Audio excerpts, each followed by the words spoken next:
When I asked about college applications, my father said, "School makes women into whores like your mother." He said it while tearing up the acceptance letter I'd hidden in my dresser from the state university that offered me a full engineering scholarship, and I stood there watching 4 years of secret studying disappear into pieces. Dad, I earned that scholarship. Perfect SAT scores. Perfect grades. He laughed and threw the pieces in the trash. You got those grades by flirting with teachers? Just like your mother flirted her way through college before destroying our family with her education? My mother had left him when I was 12 after getting her nursing degree because he'd been controlling and abusive, but he'd rewritten history. Mom left because you wouldn't let her work after graduation. You made her waste her degree. He slapped the table hard. Women don't need degrees, they need husbands. Education fills their heads with feminist garbage about independence. Look what it did to her. Turned her into a career woman who abandoned her family. She hadn't abandoned anyone. She'd fought for custody, but he'd hidden assets and hired expensive lawyers while she had nothing. I want to be an engineer, Dad. I'm good at math and science. He stood up, towering over me. You know what you're good at? Cooking, cleaning, taking care of your father. That's what daughters do until they get married. I'd been his unpaid servant since Mom left. I'm 18. I can legally go without your permission. He smiled coldly. With what money? I'm not paying a cent. And if you leave, you're not welcome back. Ever. Good luck being homeless for some useless degree. He'd already sabotaged my attempts to work by refusing to let me get a driver's license or have a phone. I'll get loans, work study, find a way. He walked to his filing cabinet and pulled out papers. Already called the school. Told them you declined. Said there was a family emergency and you wouldn't be attending. They gave your spot to someone else. He'd destroyed my future with a phone call. You had no right. That was my acceptance. He laughed again. You're my daughter. Everything you do reflects on me. I won't have people saying I raised another educated whore. He used that word constantly about any woman with education. Education doesn't make women promiscuous, Dad. That's insane. He got in my face. Your mother was a virgin when I married her. Innocent. Pure. Then she went to nursing school and suddenly she had opinions. Ideas. Male friends. Education corrupted her. Mom had made friends and discovered she deserved better than him. So your plan is to keep me prisoner forever? He nodded. Not prisoner. Protected. You'll stay here. Take care of the house. When you're 25, I'll find you a suitable husband. Someone who appreciates innocence. Someone like him who wanted a servant, not a partner. That night, I called my Aunt Grace from the neighbor's phone while Dad was passed out drunk. He destroyed my college acceptance. I'm trapped. Grace lived 3 states away and had been trying to get custody since Mom died in a car accident 2 years ago. Pack what you can. I'm coming tonight. She drove 8 hours straight and arrived at dawn. Dad woke up to us loading my things. Where do you think you're going? Grace stood between us. She's 18, an adult. You can't stop her. He tried to grab me, but Grace pulled out her phone. Touch her and I call the police. I have recordings of your abuse from your ex-wife. She documented everything before she died. Dad went pale. Mom had been building a case to get me back. Those recordings proved nothing. Grace played one. His voice screaming about educated whores, threatening violence, admitting to hiding money. The court will be very interested in these, especially the part about tax evasion. He backed off. Take her then. But when she becomes a whore like her mother, don't come crying to me. Grace helped me into her car. The only thing she'll become is successful, unlike you. We drove away while he screamed about betrayal and abandonment. Grace had saved money for my college. Your mother sent me money every month. Said it was for your education when you finally escaped. Mom had been planning my freedom even while dying. I started college that fall.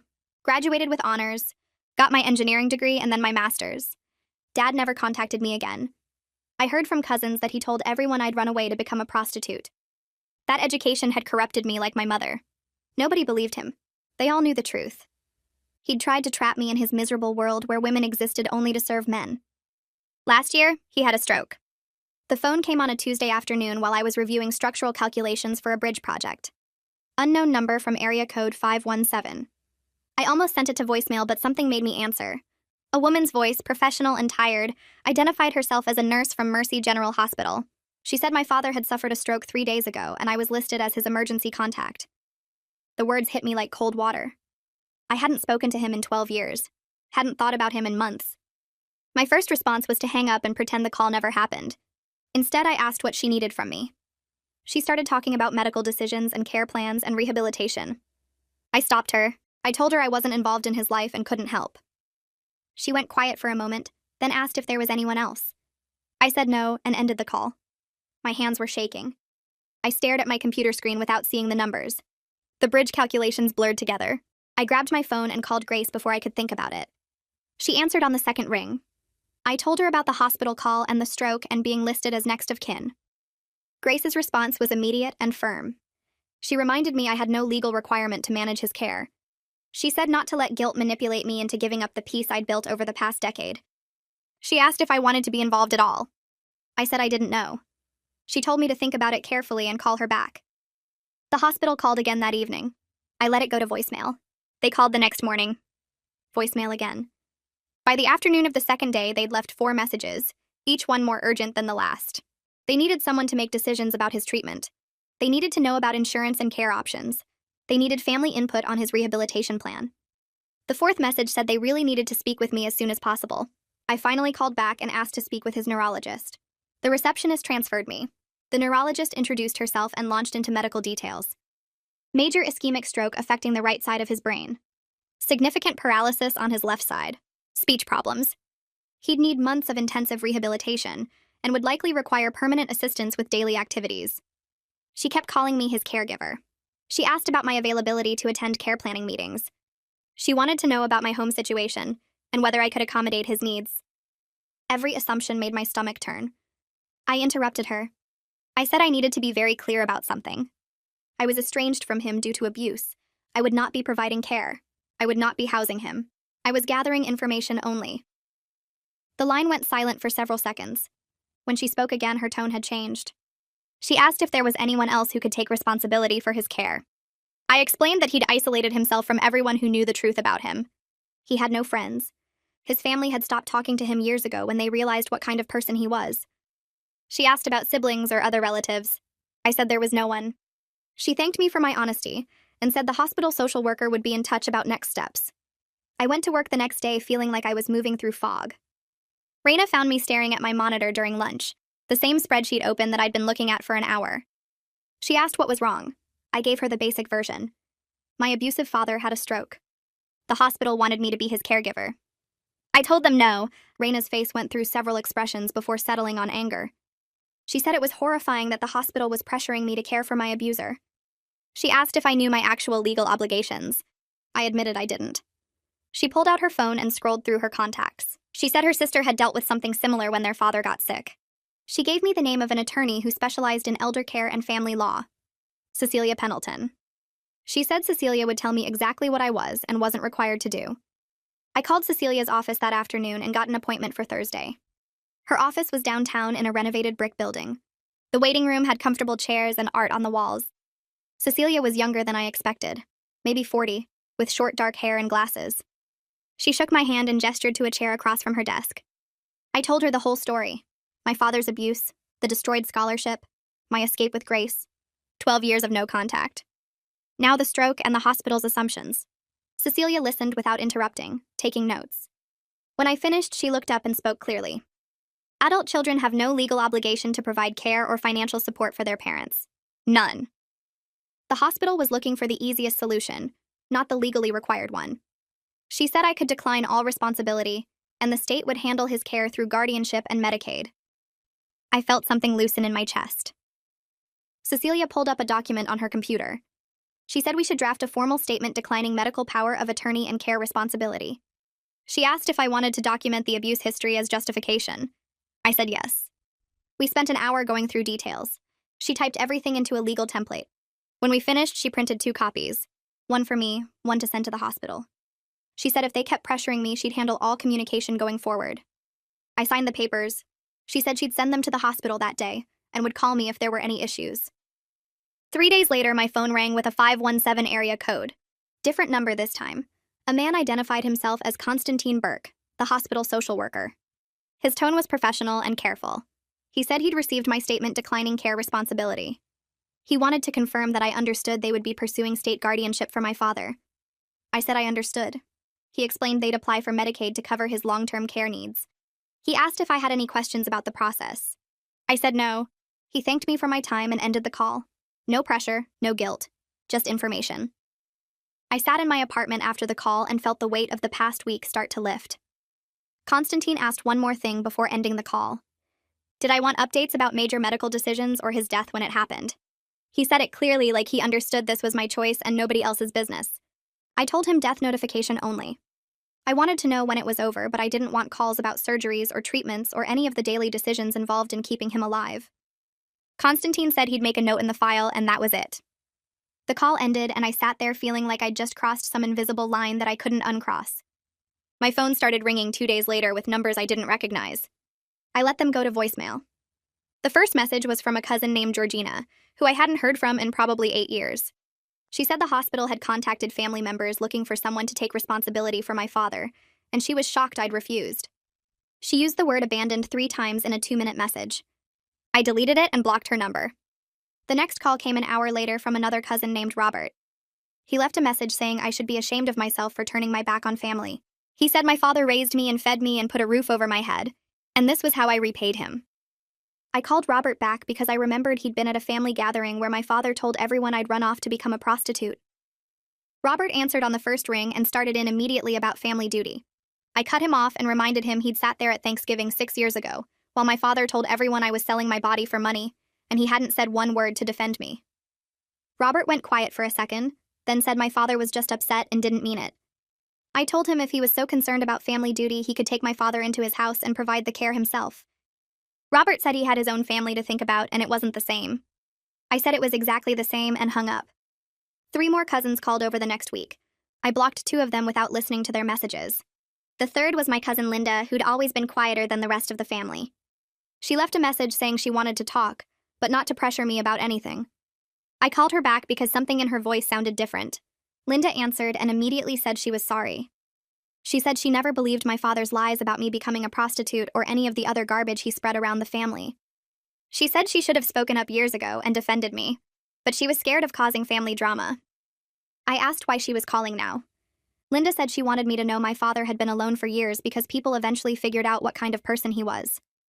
She said his bitterness and cruelty drove everyone away, and the only people who still talked to him were the ones calling me now, trying to guilt me into taking him. She said even those people didn't actually like him. They just felt obligated because of some outdated idea about family loyalty. I felt this weird mix of sadness and satisfaction hearing that. Linda said she understood why I walked away, and she didn't blame me one bit. She said if she'd been in my position, she probably would have left sooner. We talked for another 20 minutes about her kids and my job and normal things that had nothing to do with my father. When we hung up, I felt lighter somehow, knowing at least one person in that family saw the truth. Dylan came home from work that evening and found me sitting on the couch staring at my phone. He sat down next to me and asked how I was really feeling about everything. I started to give him the standard answer that I was fine, but something broke open inside me. I told him I felt guilty even though I knew I shouldn't. I said I kept thinking maybe I was becoming the cold, heartless person my father always accused educated women of being. Dylan pulled me close and let me cry into his shoulder for a while before saying anything. Then he said, refusing to sacrifice myself for someone who tried to destroy me wasn't coldness. It was survival. He reminded me my mother fought to give me the freedom my father tried to steal, and honoring her memory meant protecting that freedom. He said my father made his choices, and those choices led to him dying alone in a state facility, and that wasn't my fault or my responsibility to fix. I cried harder because hearing someone say it out loud made it feel more real and more okay. That night after Dylan fell asleep, I got up and opened my laptop. I started writing down everything I remembered about my mother's fight for my education. The recordings she made of my father's abuse, the money she saved by working extra nursing shifts, the custody battle she was planning before she died.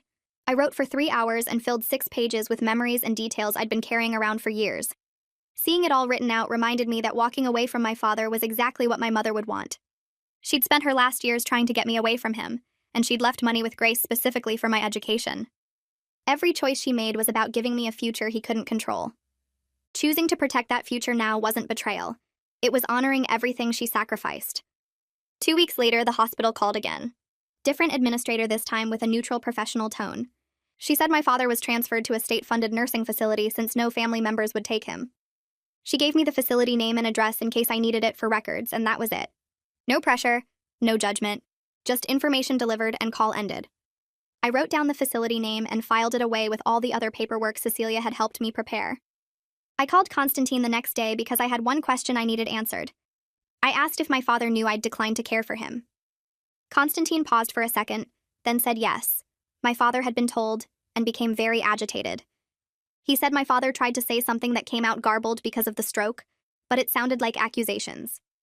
Constantine added that the neurologist had noted in the file that my father's anger issues were making his rehabilitation much harder. I should have left it there, but I asked what my father tried to say. Constantine hesitated long enough that I knew I wasn't going to like the answer. He said it sounded like my father was calling me an ungrateful whore, the same word he'd always used about educated women. Something settled into place hearing that. My father had a massive stroke that left him partially paralyzed and unable to speak clearly, and his first instinct was still to call me that word. Nothing had changed. Nothing would ever change. I told Constantine I wouldn't be visiting or taking any calls from the facility. I said all future communication needed to be in writing only, and sent through Cecilia. Constantine said he understood and would update the file accordingly. The call ended, and I sat there feeling completely certain about my decision for the first time since this whole thing started. Cecilia called 3 days later while I was reviewing technical drawings at my desk. She said the state guardianship went through without any problems, and my father was officially a ward of the state now.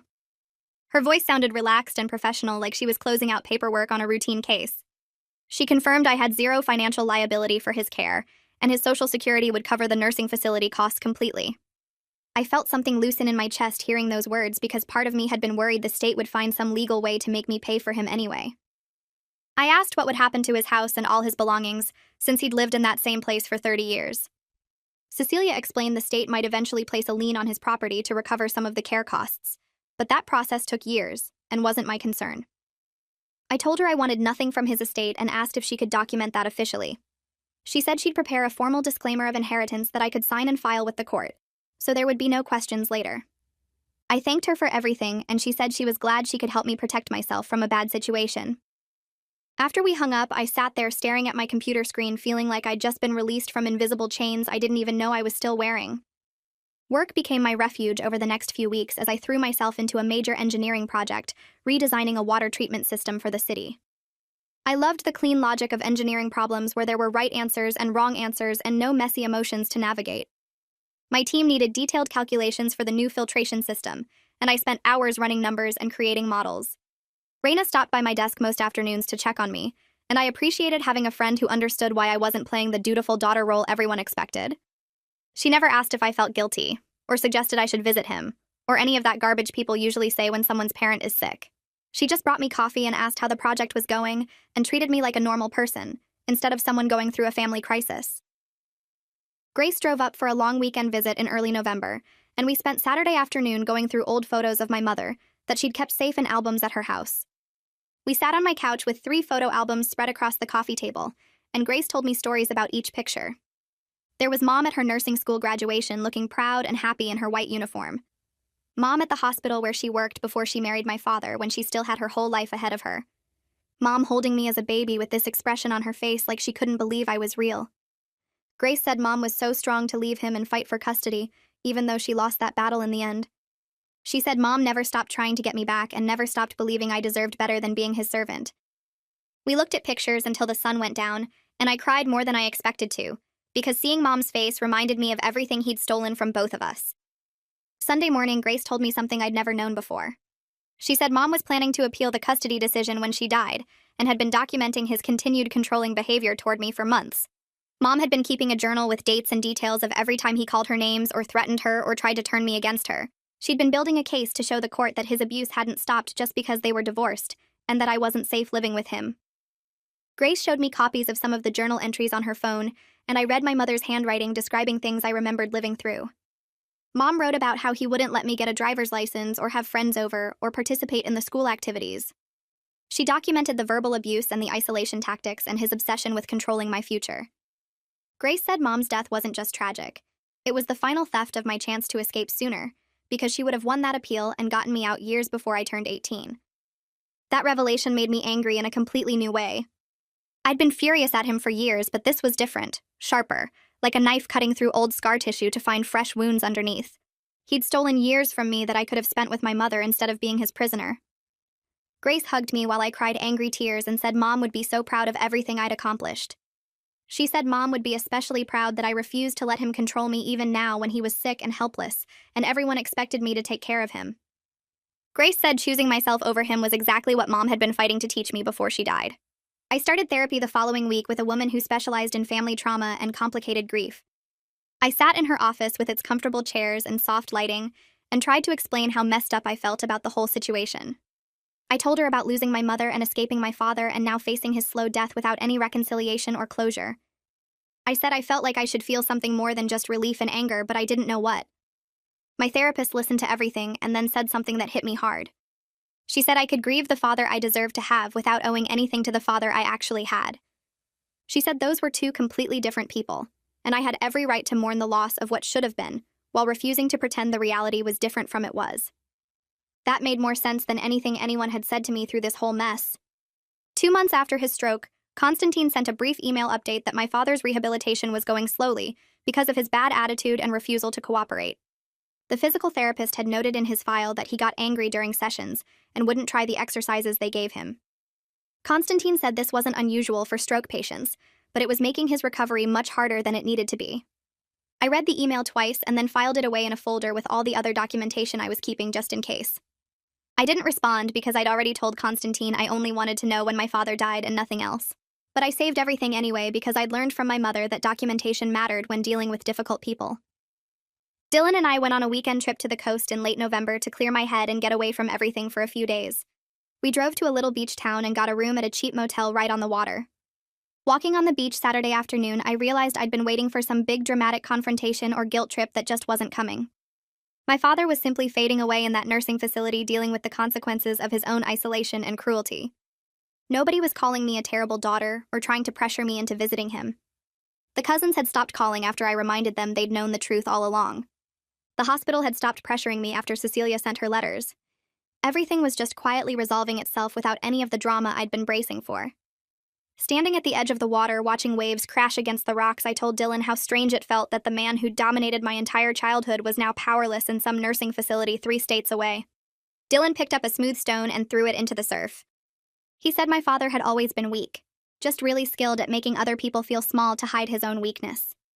He said truly strong people didn't need to control and diminish others to feel powerful. That hit me because I'd spent so many years thinking of my father as this huge, threatening force, when really he was just a scared, bitter man who couldn't handle the idea of women having their own lives. I came back to work after the beach weekend and tried to settle into my normal routine, but my phone rang Tuesday afternoon with an unfamiliar number. The voice on the other end introduced herself as my father's neurologist and asked if I had a few minutes to talk about his recovery progress. I felt my shoulders tense up immediately because I'd made it clear through Constantine that I didn't want updates unless my father died. She said she understood my position, but wanted to ask if I'd reconsider visiting him, because research showed that stroke patients with family support had significantly better recovery outcomes. I took a breath and kept my voice calm when I told her that his complete lack of family support was a direct consequence of his own abusive behavior over many years, and fixing that wasn't my responsibility. She went quiet for a second, and then started to say something about how difficult family situations were, but I cut her off politely. I explained that I'd provided extensive documentation about the abuse to the hospital and had formally declined any care responsibility through my attorney. I said I appreciated her concern for her patient, but my decision was final, and I'd prefer not to receive any more calls about this. The neurologist apologized quickly and said she hadn't actually read through all the documentation in his file carefully enough. She admitted she'd just seen that he had an adult daughter and assumed it was a normal estrangement that could be worked through with some encouragement. I told her I understood she was trying to help her patient, but some family relationships were broken beyond repair for very good reasons. She thanked me for being direct with her and promised I wouldn't get any more pressure about visiting or getting involved in his care. I hung up feeling shaky but also proud that I'd held my boundary without being mean or defensive about it. That same week, Raina stopped by my desk at work with an interesting opportunity. She said the local university's engineering department was hosting a panel about women in STEM careers and asked if I'd be interested in speaking on it. The panel was in 3 weeks, and they needed one more speaker to round out the group. I hesitated for maybe 2 seconds before saying yes, because I immediately thought about how my father had tried so hard to prevent exactly this kind of success. The idea of standing in front of college students talking about my engineering career felt like the best possible proof that he'd completely failed to destroy me. Raina grinned and said she'd known I'd be perfect for it. She gave me the details about timing and what topics they wanted us to cover. I spent the next few weeks preparing my remarks and thinking about what message would matter most to students who might be facing their own obstacles. The night of the panel arrived, and I sat on stage with 3 other women engineers looking out at about 100 students in the auditorium. We each talked for 10 minutes about our career paths and the challenges we'd overcome. I kept my remarks focused on the practical side of breaking into a male-heavy field, but I could feel my father's voice in my head the whole time calling me a whore for having opinions and education. The question and answer session started, and hands shot up all over the room. A young woman in the 3rd row asked how we'd dealt with family members who opposed our career choices. I saw Raina glance at me because she knew this question hit close to home. I took a careful breath and shared a version of my story that left out the worst details but made the point clear. I said I'd had a parent who believed women shouldn't pursue higher education and who actively tried to prevent me from going to college. I explained that I'd had to choose between honoring that parent's wishes and building the life I wanted for myself. I told them I chose myself and never regretted it, even though it meant losing that relationship permanently. The room got very quiet, and I could see several students nodding like they understood exactly what I meant. After the panel ended, a small group of students came up to talk to us. 3 different young women thanked me specifically for being honest about family opposition. One girl said her parents wanted her to study nursing instead of mechanical engineering because it was more appropriate for women. Another said her father had told her she was wasting money on an engineering degree when she should focus on finding a husband. They all seemed relieved to hear that choosing yourself over toxic family expectations wasn't selfish or wrong. I gave them my work email and told them to reach out if they ever needed someone to talk to about it. Driving home from the university that night, something shifted inside me. I realized I'd been treating my father's stroke like this huge, defining crisis in my life, when really it was just another chapter in a much bigger story. My father had tried to trap me in his miserable worldview, where women existed only to serve men, and he'd failed completely. I had a career I loved and respect from my colleagues, and the chance to inspire students who were facing similar battles. His stroke and his slow decline in that nursing facility were just the final consequences of choices he'd made decades ago. My life was so much bigger than his attempts to control or diminish me, and always would be. I felt lighter than I had in months when I walked into my apartment that night. Dylan was making dinner and asked how the panel went. I told him it was exactly what I needed, and that talking about my success in front of students had reminded me that my father's story was ending, but mine was still growing.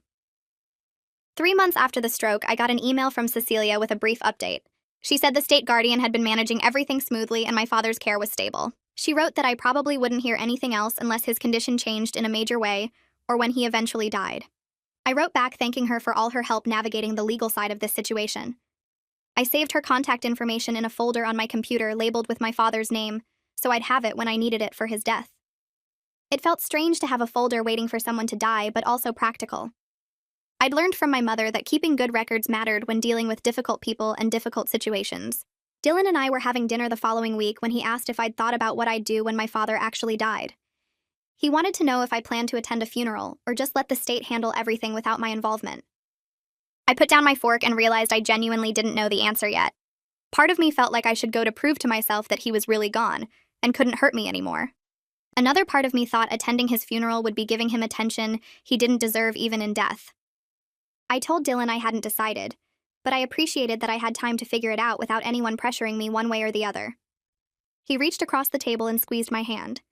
He said whatever I decided would be the right choice because I was the only one who understood what that relationship had cost me. Grace called me on what would have been my mother's birthday in late March. We spent an hour on the phone sharing memories of her strength and kindness. Grace told me stories I'd never heard about my mother's determination to finish nursing school despite my father's constant criticism and sabotage. She said my mother had studied in secret and hidden her textbooks because my father would throw them away if he found them. Grace said my mother had been so proud when she finally graduated and got her nursing license. We both cried, talking about how much she'd sacrificed to try to get me away from him. Grace said something near the end of our call that stuck with me.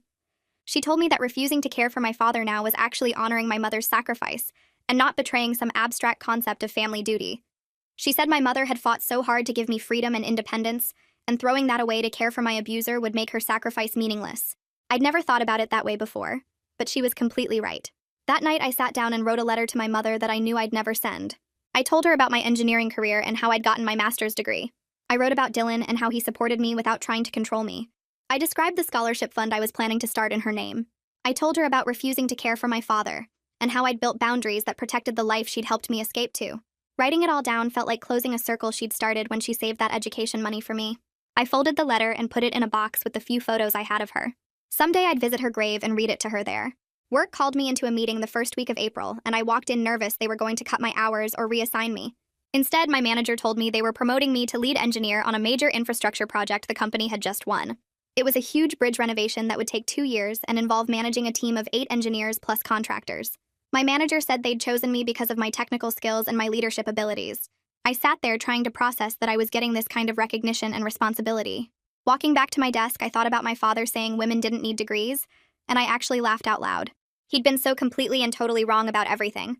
My education hadn't corrupted me or turned me into what he'd feared. It had given me exactly what my mother had dreamed of for me. The promotion came with a raise that felt like proof my father had been wrong about everything. I sat at my desk looking at the new salary number and thought about all the young women trapped like I'd been. That night, I opened my laptop and started researching how to set up a scholarship fund. I wanted it in my mother's name for women escaping controlling families who needed help getting to college. The application would ask about family situations and obstacles overcome, instead of just grades and test scores. I called Grace the next evening to tell her my plan. She answered on the second ring, and I explained the scholarship idea, while my voice shook with emotion. She went quiet for a moment, and then I heard her crying on the other end. She told me it was the most perfect way to honor my mother's fight and sacrifice. We talked for over an hour about the details, and Grace offered to help review applications, since she understood what these young women would be facing. I spent the next few weeks working with a lawyer to set up the nonprofit paperwork and establish the fund parameters. We decided on 2 scholarships per year with enough money to cover tuition and some living expenses. I was reviewing the final application forms when an email notification popped up on my screen from Constantine.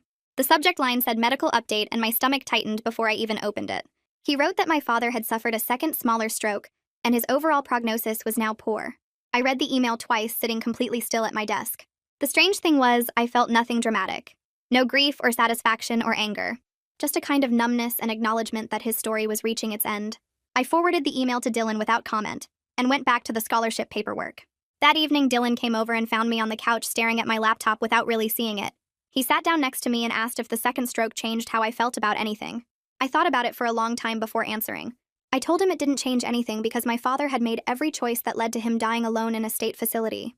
Those were his choices about how to treat people and how to view women and education. They weren't consequences I created by refusing to sacrifice myself to care for him. Dylan nodded and squeezed my hand. He said I'd spent enough years carrying guilt that didn't belong to me. I opened my email and wrote back to Constantine that I didn't need further medical updates unless my father actually died. I kept the message brief and professional. Constantine responded within an hour saying he understood completely and would respect my boundaries while ensuring my father received appropriate care from the facility staff. His kindness made me feel less alone in this weird situation. I closed my laptop and tried to focus on other things. Thanksgiving arrived faster than I expected. Grace drove in from 3 states away, and Dylan helped me cook enough food for a small army.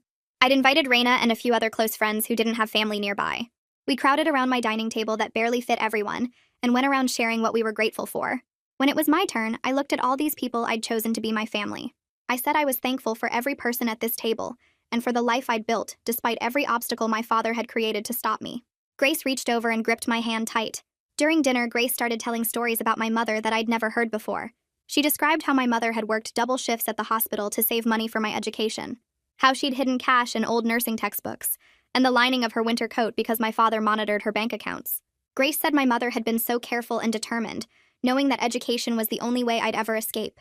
Every story felt like another piece of my mother's love reaching across the years to protect me. Raina asked questions about my mother's nursing career, and Grace described her dedication to her patients even while dealing with my father's abuse and the custody battle. I sat there listening and feeling grateful that Grace had preserved these memories for me. The stories reinforced that I was living exactly the life my mother had fought and sacrificed to give me. After everyone left, Dylan and I cleaned up the kitchen together in comfortable silence. He asked if I was okay, and I realized I genuinely was. December came with holiday decorations appearing everywhere, and year-end projects piling up at work. I was in a meeting about the bridge renovation timeline when my phone buzzed with an email from Constantine. I waited until the meeting ended to check it. The message said my father was declining rapidly and had been moved to hospice care within the nursing facility. Constantine asked one final time if I wanted to visit before the end. I sat in the empty conference room and typed out my response. I told him I'd said everything I needed to say when I walked out of my father's house a decade ago. There was nothing left to discuss or resolve between us. I did add one thing, though. I asked Constantine to make sure my father wasn't in pain, because despite everything he'd done, I didn't want him to suffer physically. Constantine wrote back quickly assuring me the hospice team was managing his comfort care well, and he would be kept pain-free. Christmas week arrived and the office was quiet with most people taking vacation time. I stayed to finish year-end reports and close out projects before the new year. I was deep into a spreadsheet when my phone rang with a number I didn't recognize. I answered and heard Cecilia's voice identifying herself. She told me my father had died peacefully in his sleep that morning. I thanked her for letting me know and asked what happened next, surprised by how steady and calm my voice sounded. Cecilia explained the state would handle all burial arrangements since he was a ward under their care. She said I had absolutely no obligations unless I chose to be involved in planning or attending services. I told her clearly that I wouldn't be attending any services or participating in arrangements. She said she'd note that in the file and my case would now be closed. We said goodbye and I set my phone down on my desk. I sat there waiting to feel something big, but mostly I just felt relief that it was finally over. My father couldn't hurt me anymore. He couldn't call anyone with more lies about me becoming what he always said educated women became. The phone stayed silent on my desk. No more messages from social workers. No more updates about his condition. I packed up my laptop and locked my office door behind me. The hallway felt quieter than usual as I walked past empty cubicles toward the elevator. Most people had already left for the day. I texted Dylan on my way down and told him my father had died that morning. He wrote back immediately asking if I wanted company or space. I said company would be good. He picked a small Italian restaurant near my apartment, the kind of place where we could talk without crowds pressing in around us. I got there first and sat in a corner booth watching people walk past the windows. Dylan arrived 10 minutes later and slid into the seat across from me. He reached across the table and squeezed my hand but didn't say anything right away. The waiter brought menus and water glasses. We ordered without really looking at what we picked. Dylan asked how I was feeling and I tried to put words to the strange emptiness in my chest. My father had taken up so much space in my head for so long. Even after I escaped him, even after a decade of no contact, he'd been this huge angry presence lurking in my past. Now he was just gone. Dylan said it was weird how people who hurt us can still feel enormous even when they're not in our lives anymore. We talked about my childhood and how my father had controlled everything from what I wore to who I talked to at the school. Dylan had heard these stories before, but he listened like it was new. He said he couldn't imagine how lonely that must have been. I told him the loneliest part was knowing my mother had tried to get me back and failed. That my father had won that battle even though he was completely wrong about everything. Dylan reminded me that my mother had still won in the end because she'd saved money for my education. She'd planned my escape even while she was dying. That was love that outlasted death. The food came and we ate slowly. I said the strangest thing was that my father could have known me if he'd wanted to. He could have apologized for destroying my college acceptance. He could have admitted that controlling me was wrong. He could have said he was proud of my engineering degree. But he chose his pride instead. He chose to die alone rather than admit educated women weren't what he claimed they were. Dylan said that was his loss, not mine. My father had thrown away the chance to have a daughter who would have visited him in that nursing facility if he'd ever shown real remorse. I'd been willing to forgive him if he'd acknowledged what he'd done. But he never did. He died still believing he was right and I was corrupted. That was his choice and I could live with it. We finished dinner and walked back to my apartment holding hands. The night air felt cold against my face. Dylan stayed over and we fell asleep with the television playing old sitcom reruns neither of us watched. The next morning my phone rang while I was making coffee. Grace's number showed on the screen. I answered and heard her crying before she said anything. She wasn't crying for my father. She was crying for my mother. Grace said she wished my mother could have seen everything I'd accomplished. My engineering degree, my career, my independence, all the things my father tried to prevent. I started crying too because Grace was right. My mother should have been here to see this. We talked for almost an hour about my mother's strength and determination.